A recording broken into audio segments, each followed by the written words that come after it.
Welcome to the African Leadership Series, where we bring you great inspirational speeches of African leaders. Therefore, we must come now to give our strengths and our energies to the people. How to do this? There's only one way to do it. Whether the correct way or the incorrect way, one thing is certain. Unless we are organized, there isn't anything we can do. Therefore, above all, we must be organized. Above all, we must be organized. Above all, we must be organized. Logic says it clearly. One man, one woman can't free the people.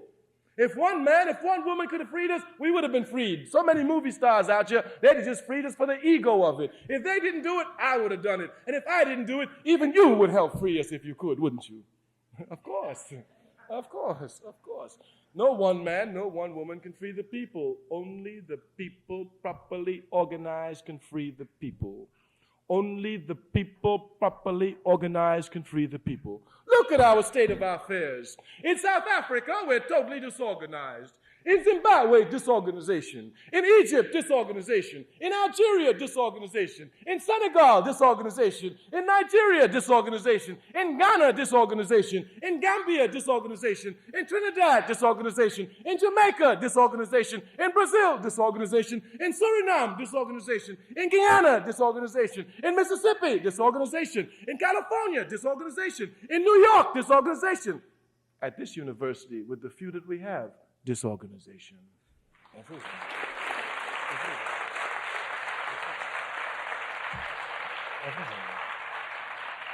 And what the capitalist system does is to try to undermine our will and our determination to be organized. The only way it wins is because we're divided. The only way it wins is because we've been divided. We say it all the time. You say it morning, noon, and night. You've got to stop saying it and start doing something to correct it. And the only way to correct it is to move to organize the masses of our people. It is clear that the capitalist crisis is going to get worse. No one needs to ask about that. Even a fool can see it. It's going to get worse. It's going to get rougher out here. And everyone knows, even a blind man knows, even Ray Charles knows, even Stevie Wonder knows, any blind man of any color knows that when it gets rough in America, he knows who's going to be the first and the hardest hit. Even if you're blind, you need to organize.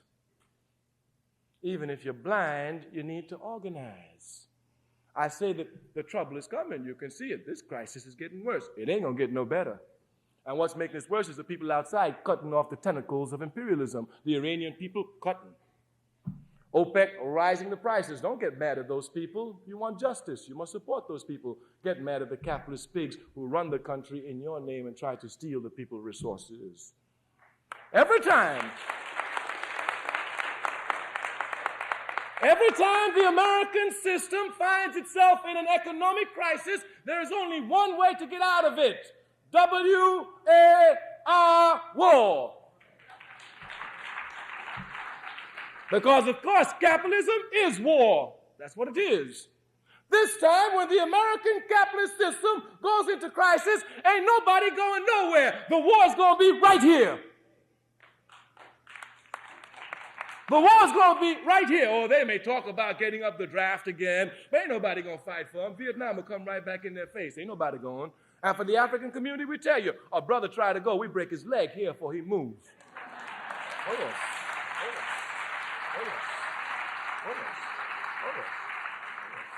The war must be waged here by the masses of the people against the capitalist pigs who seek continually to exploit the people just to heap profit and put it in their individual backward pockets. How can a country as America, rich as it is, technically powerful as it is, be able to say really and seriously that it cannot feed the people in the country? How can a country like America, as rich as it is, come to tell us that it can't have free university for everybody, free medical care for everybody, take care of the elderly people who have given their labor and their sweat to humanity? The system must be overthrown. It has to be overthrown. It has to be overthrown. Those African students who are conscious, those of you who want to do something for your people, in the back around you will find some brothers and sisters. They work for the All African People's Revolutionary Party. They are like you, students and workers. They may be perhaps unlike you, a little bit more conscious. That is to say, they recognize that they better get up and do something quick, fast now in a hurry to help organize the people. You will find them, they will talk to you and explain to you. Those who have time, after this is over with the question and answer periods, we can stay and discuss it. Those of you who do not want to join the All-African People's Revolutionary Party, those are white youth here who think that, well, this man Carmichael talk nonsense. Well, even if you talk nonsense, one thing you can't tolerate, one thing you can't disagree with is that this man telling you you better organize and telling you better use your knowledge to serve humanity. You better use your knowledge to serve humanity. I tell you that because I know if you truly use your knowledge to serve humanity, you got to fight for socialism. That's how sure I am of what I say. Africans, you must come now and organize your people.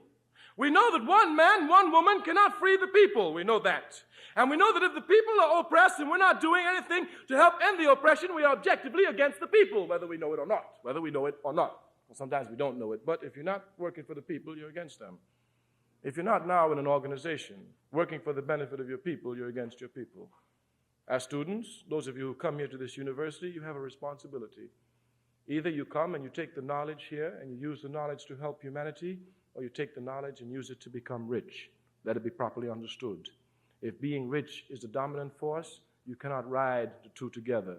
Even the Bible says you cannot serve two masters at the same time. Either you must come here motivated by a love for the people, or come here motivated by a love of money. If you come here motivated by a love of money, if you come here as a cheating student, if you haven't learned anything tonight, then I want you to learn this. Take your knowledge.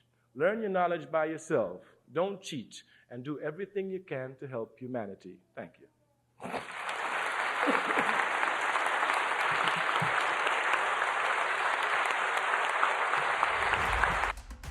If you like more African speeches like this, make sure to like, subscribe, and hit the notification bell to catch all our latest videos.